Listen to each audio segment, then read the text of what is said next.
नमस्कार दोस्तों, स्वागत है आप सभी का हमारे इस चैनल पर। दोस्तों, अगर आप भी अपनी लाइफ में कुछ नया सीखने की चाह रखते हैं तो इस चैनल को अभी सब्सक्राइब कर ले। दोस्तों, करीब 400 वर्षों बाद 14 अक्टूबर 2023 दिन शनिवार को एक बेहद ही दिव्य और दुर्लभ अद्भुत संयोग बनने जा रहा है, क्योंकि इस दिन सर्वपितृ अमावस्या होने के साथ साथ इस साल का अंतिम और सबसे बड़ा सूर्य ग्रहण शनिवार के दिन लगने जा रहा है। दोस्तों, यदि आप भी आपके घर की सुख शांति, संतान की कमी और धन की कमी या कर्ज से परेशान हैं, या आपका भाग्य आपका साथ नहीं दे रहा है, तो ये दिन आपके लिए विशेष होने वाला है। और यदि इस दिन आप मिट्टी के दिए से जुड़ा ये असरदार और चमत्कारी आसान सा उपाय कर लेते हैं तो आप देखेंगे कि कुछ ही दिनों में आपकी सभी समस्याओं का हल संपूर्ण रूप से हो जाएगा। दोस्तों, इस बार साल 2023 कई बार अद्भुत संयोग लेकर आया है, पर दोस्तों 14 अक्टूबर 2023 का दिन बेहद विशेष होने वाला है, क्योंकि इस दिन पितृपक्ष की समाप्ति के साथ साल का आखिरी और सबसे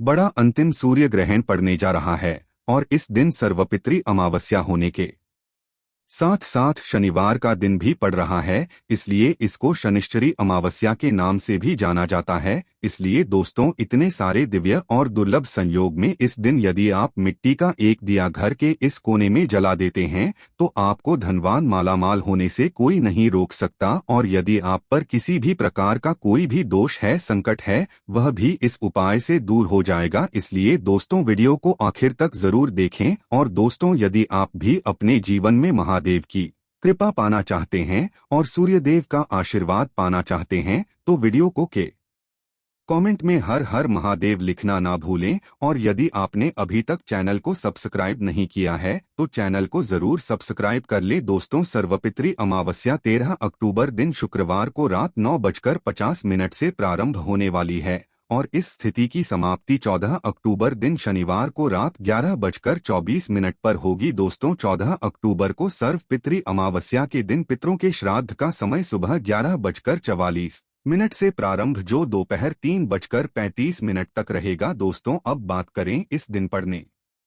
वाले सूर्य ग्रहण की, तो ये सूर्य ग्रहण भारत में भी दिखाई देगा, इसलिए इसका पूरा प्रभाव देखने को मिलेगा। पर दोस्तों, आपको बता दें कि ज्योतिष शास्त्र के अनुसार सूर्य ग्रहण का सूतक काल जो होगा वह मान्य होगा। इस सूर्य ग्रहण का अशुभ असर कुछ राशियों पर देखा जा सकता है। आपको बताना चाहेंगे कि 14 अक्टूबर को पड़ने वाला साल 2023 का असर भारत सहित कई देशों पर पड़ेगा। ये ऑस्ट्रेलिया, साउथ अफ्रीका और अटलांटिक कई देशों में देखने को मिलेगा। साथ ही दोस्तों, अब बात करें यदि सूतक काल की, तो ग्रहण काल यानी 8:34 से शुरू होकर 2:05 तक रहेगा, यानी कि सूतक काल 14 अक्टूबर को सुबह 8:34 से ही प्रारंभ होगा। तो आइए दोस्तों, अब आपको बताते हैं दिए से जुड़े चमत्कारी उपाय के बारे में। दोस्तों, दिए से जुड़े इस उपाय को आपको शाम को सूर्यास्त के बाद या रात्रि के समय करना है, किसी अन्य ऐसे ना करे। शाम को अच्छी तरह से हाथ पैर धोकर स्वच्छ वस्त्र पर ध्यान करें, फिर एक दिया लेकर दिए में रुई की बाती लगाएं। दिए में शुद्ध घी भरेगी ना हो तो शुद्ध सरसों का तेल ले सकते हैं। इस दिए में थोड़े से काले तिल भी डाल दें। इस उपाय के लिए आप मिट्टी का या किसी भी धातु का दिया ले सकते हैं, या फिर आटे का दीपक भी बना सकते हैं। आटे में थोड़ा सा साफ जल मिलाकर बिना नमक के आटा गूंदकर इसे बनाएं। इस दीपक को आपको अपने घर के सबसे दक्षिण कोने में रखना है। यदि घर को ना रिक्त नहीं है तो आप रसोई घर के दक्षिण कोने में इसे रखकर जलाएं। वहां भी रिक्त स्थान नहीं है तो घर के अन्य किसी भी कमरे में या घर के मंदिर के पास साफ स्थान पर इस दीपक को रखें। दीपक को ऐसे रखें कि इसकी बात ही दक्षिण दिशा की तरफ हो, यानी कि इसकी लौ दक्षिण की तरफ होनी चाहिए, जो कि पितृ की दिशा मानी जाती है। मान्यता है कि इस दिशा से पितर धरती पर आते हैं। ऐसा माना जाता है कि यह दीपक पृथ्वी लोक छोड़ते समय पितरों के मार्ग को प्रकाशित करता है। इस दीपक को अवश्य दें, सीधे जमीन पर ना रखें। दिए के नीचे कोई थाली रखें या फूल की पंखुड़ियां या थोड़े से साबुत चावल रख दें। सीधे जमीन पर रखा हुआ दीपक अपूर्ण माना जाता है।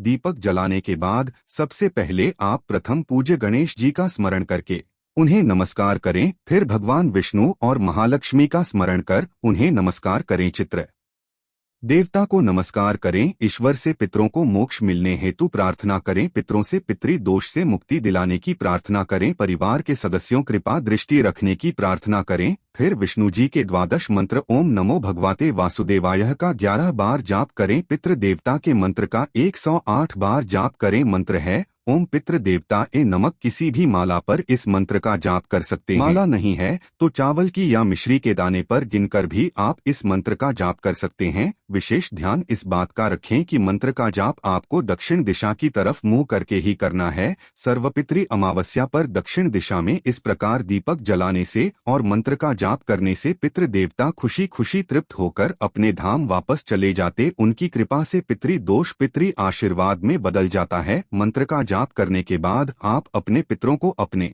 पूर्वजों को नमस्कार करें। दोस्तों, यह उपाय करते समय कुछ बातों का विशेष ध्यान रखें। स्वच्छता और पवित्रता का तो आपको ध्यान रखना ही है, जैसे आप पूजा पाठ के वक्त करते हैं, और इसे केवल और केवल अपने घर में ही करना है। यदि आप किसी और के घर गए हुए हैं तो उनके घर में आप अपने पितरों के निमित्त दीपक न जलाएं, और परिवार का कोई भी सदस्य इसे कर सकता है। घर का स्त्री कोई भी कर सकता है, केवल महिलाएं मासिक धर्म के दौरान इस उपाय को न करें। पितृपक्ष के दौरान जो भी सावधानियां आप बरते हैं सर्व पितृ अमावस्या पर भी करते। श्राद्ध कर्म के दौरान लोहे के बर्तन का इस्तेमाल ना करें। इस दिन इत्र या परफ्यूम ना लगाएं। श्राद्ध क्रम में इत्र का इस्तेमाल करने से पितृदोष लगता है। ब्राह्मणों को चटाई या लकड़ी के आसन पर ही बिठाएं। ब्राह्मण को भोजन करवाते समय मौन रहें और उनके भोजन से पहले आप खाना न खाएं। ब्राह्मण भोज करने बाद पितरों को मन में याद कर भूल चूक के लिए क्षमा याचना करें। इस दौरान कोई वाहन या नया सामान न खरीदे। रोजाना की जरूरत के अलावा कोई भी नया सामान पितृपक्ष में नहीं खरीदना चाहिए। पितृपक्ष के दौरान नाखून नहीं काटने चाहिए, तो बाल भी ना काटे, दाढ़ी ना बनाएं। पितृपक्ष में गायों, ब्राह्मण, कुत्तों, चींटियां, बिल्लियों आदि को भोजन अवश्य ही कराना चाहिए। पितृपक्ष के दौरान क्लेश कला ना करें, प्रेम से रहे, किसी की निंदा या चुगली ना करें। दोस्तों, दूसरे दिन सुबह चावलों को पक्षियों को डाल दें। यदि आपने आटे के दिए का इस्तेमाल किया है तो उस दिए के टुकड़े करके पक्षियों को खिला दें। यदि मिट्टी का या धातु के दिए का इस्तेमाल किया है तो आप उस दिए को दोबारा इस्तेमाल कर सकते हैं। सर्वपितृ अमावस्या पर दान दक्षिणा दिए बिना ब्राह्मण या किसी संत को खाली हाथ ना जाने